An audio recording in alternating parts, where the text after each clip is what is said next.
Tom, this was delayed a couple of times, and I guess is a major revelation in part. This new survey is because it was funded by some serious backers of Obamacare, and the conclusion is that this employer mandate might be more harm than good.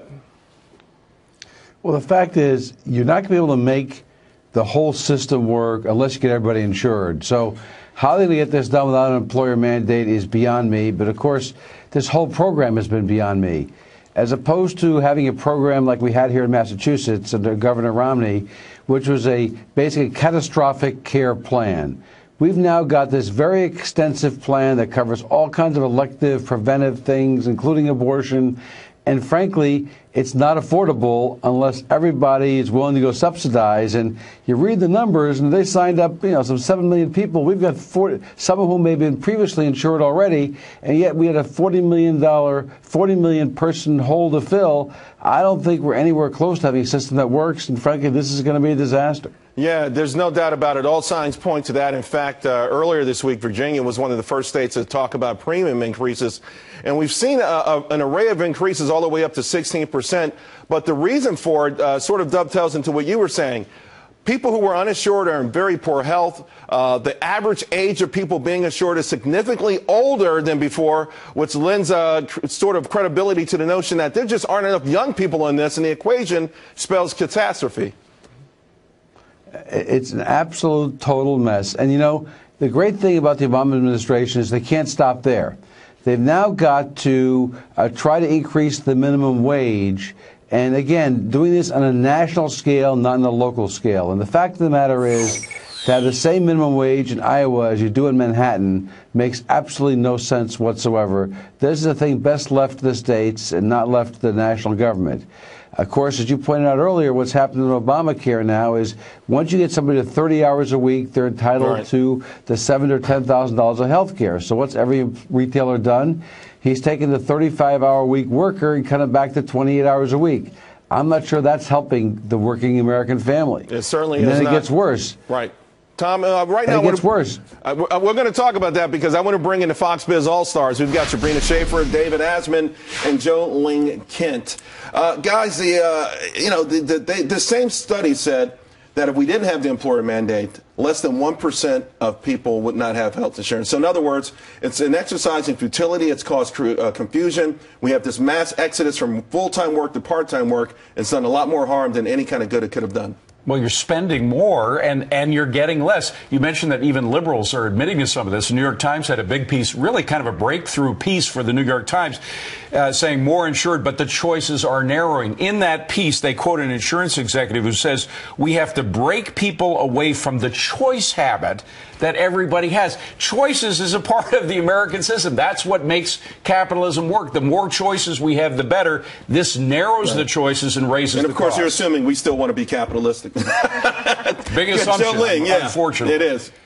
Well, what's interesting here is the executives from the insurance companies are weighing in, right? Because they're actually seeing what's actually happening as a result of some of these new policies being implemented. But analysts who do support Obamacare and support the Universal Health Insurance Initiative here are actually saying that these are just bumps along the road and perhaps other choices will be available later on once it's ironed out. So there's certainly several sides to this argument, but the choices for now, according to this preferred one executive. But I think that here's the thing, though, Sabrina, we're getting away from the hypothetical part of it, and we're starting to see the worst case scenario that people laid out.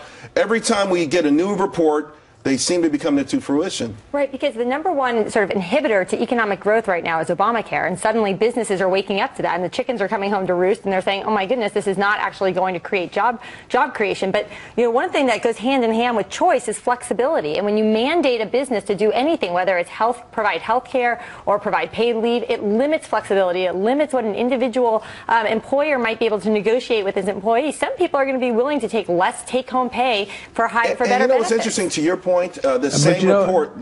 Go ahead, Tom. You want to weigh in? But it gets worse because they're not stopping there.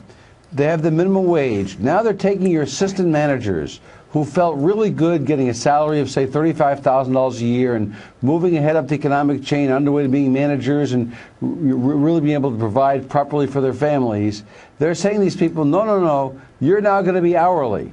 because you're not making $50,000 a year, you can no longer be exempt. So you have to be entitled to overtime. Right. What's the side effect of that going to be? Unintended consequence? You're not going to have these assistant managers anymore. And it's so interesting. And that whole upward ladder is going to go away. Yes. Again, harming the very middle class they intend to help. And to your point, Tom and David, I want to bring this up again. The same report, and I think it's really important we point out that this is the Robert Wood Johnson Foundation. Yeah, it's basically a liberal organization. Put in $13 million to push Obamacare in the first place.